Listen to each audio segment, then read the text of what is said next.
എൻ്റെ വായന എന്ന് പറഞ്ഞാൽ ഒരിക്കലും മലയാളം ചാനൽസിന് മാത്രം ഒതുങ്ങി നിന്നിരുന്നില്ല. ഞാൻ India Today, English copy, Down to Earth magazines, English magazines ഒക്കെ വായിക്കാറുണ്ട്.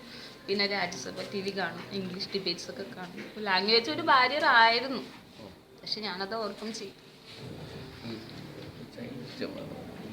നേരത്തെ ഫിനാൻഷ്യൽ ക്രൈസിസിൻ്റെ കാര്യം പറഞ്ഞു. അപ്പോൾ ഇതിനകത്തിൽ സ്കൂൾ പഠിക്കുന്ന കുട്ടിക്കാലം അങ്ങനെ ഒരു ക്രൈസിസ് സംബന്ധമായി സർക്കാരിൻ്റെ അല്ല, എനിക്ക് 10ാം ക്ലാസ്സിലൊക്കെ പഠിക്കുമ്പോൾ അയ്യങ്കാളി സ്കോളർഷിപ്പ് കിട്ടിയിട്ടുണ്ട്. പിന്നെ സ്കൂളിൽ നിന്ന് ഗ്രാൻഡ് ഉണ്ട്. പിന്നെ +2 എന്നൊക്കെ കാരണം ഭയങ്കരമായിട്ട് നന്നായിട്ട് പഠിക്കുന്ന ഒരു കുട്ടിയായിരുന്നു. അപ്പോൾ ജില്ലാ പഞ്ചായത്തിൻ്റെ സ്കോളർഷിപ്പൊക്കെ കിട്ടിയിട്ടുണ്ട്. അങ്ങനെ +1 +2 ഒരുപാട് ഫിനാൻഷ്യൽ ക്രൈസിസ് വേണ്ടി വന്നില്ല. പക്ഷേ ഗ്രാജുവേഷന് ചേർന്ന സമയത്ത് കോഴിക്കോട് ദേവഗിരിയായിരുന്നു. അപ്പോൾ അവിടെ പ്രൈവറ്റ് അക്കോമഡേഷൻ വേണം, ഹോസ്റ്റൽ ഫീസ് കൊടുക്കാൻ ഭയങ്കര പാടായിരുന്നു.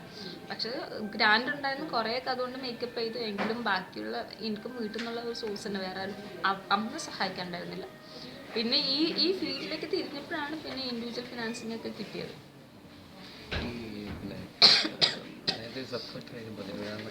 ഇപ്പം സീറം സാംബശിവറാവ് ഇപ്പോഴത്തെ കോഴിക്കോട് ഡിസ്ട്രിക്റ്റാണ്.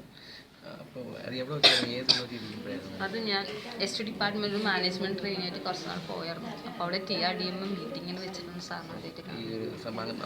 അന്നാണ് ഞാൻ സ്പാർക്ക് വീട്ടിലുണ്ടായത്.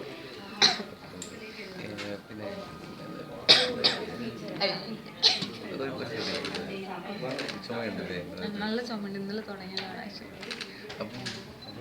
ഞാൻ വരാൻ പോകുന്നൊരു കുട്ടിയാണ്, അടുത്ത ട്രൈബൽ മേഖലയായിക്കോട്ടെ, എല്ലാ കുട്ടികളായിക്കോട്ടെ. അപ്പോൾ ഇതൊരു അപ്രാപ്യമായ മേഖലയാണെന്നാണ് കൂടുതൽ കണ്ടുകൊണ്ടിരുന്നത്. ഇപ്പോൾ മാറ്റം വന്നിട്ടുണ്ട്, എങ്കിലും അവർക്ക് വിജയത്തിൻ്റെ വഴിയിലേക്ക് കൊടുക്കാൻ കഴിയുന്നുണ്ടായിരിക്കും. തീർച്ചയായും കൃത്യമായ ഒരു ലക്ഷ്യബോധം ഉണ്ടാവുക. നിങ്ങൾക്ക് മുമ്പിൽ ഇഷ്ടംപോലെ മാർഗങ്ങളുണ്ട്. എനിക്ക് അച്ചീവ് ചെയ്യാൻ പറ്റുവാണെങ്കിൽ തീർച്ചയായും ആ മേഖലയിൽ നിന്ന് കുട്ടികൾക്ക് സുഖമായിട്ട് അച്ചീവ് ചെയ്യാൻ പറ്റുന്നതാണ്. സോ ഒന്നും പേടിക്കണ്ട. കറക്റ്റ് ഡെഡിക്കേഷൻ, കറക്റ്റ് സിലബസ്, ഒരു സ്ട്രാറ്റജി ഫോം ചെയ്യാം. ഒട്ടും മടിക്കാണ്ട് കയറി വരാൻ പറ്റുന്ന ഫീൽഡ് തന്നെയാണ്. ഇപ്പോഴാണ് ഗവൺമെൻറ് സൗജന്യമായിട്ട് കോച്ചിങ് കൊടുക്കുന്നുണ്ട്. ICESഉം ഇപ്പം കേരള സ്റ്റേറ്റ് അക്കാദമി ഇൻ്റഗ്രേറ്റഡ് ആണ്. സൗജന്യമായിട്ടാണ് SC/ST കുട്ടികൾക്ക് ക്ലാസ് കൊടുക്കുന്നത്. ആ ക്ലാസ്സൊക്കെ നന്നായിട്ട് ഉപയോഗിക്കുക. അവർ മാസം മന്ത്ലി സ്കോളർഷിപ്പ് കൊടുക്കുന്നുണ്ട് 6000 rupees. സോ അതൊക്കെ നന്നായിട്ട് യൂസ് ചെയ്യുക. നിങ്ങൾക്ക് മുമ്പിൽ ഇഷ്ടംപോലെ വഴികളുണ്ട്, നിങ്ങളൊന്ന് ഡെഡിക്കേറ്റ് ചെയ്താൽ മാത്രം മതി.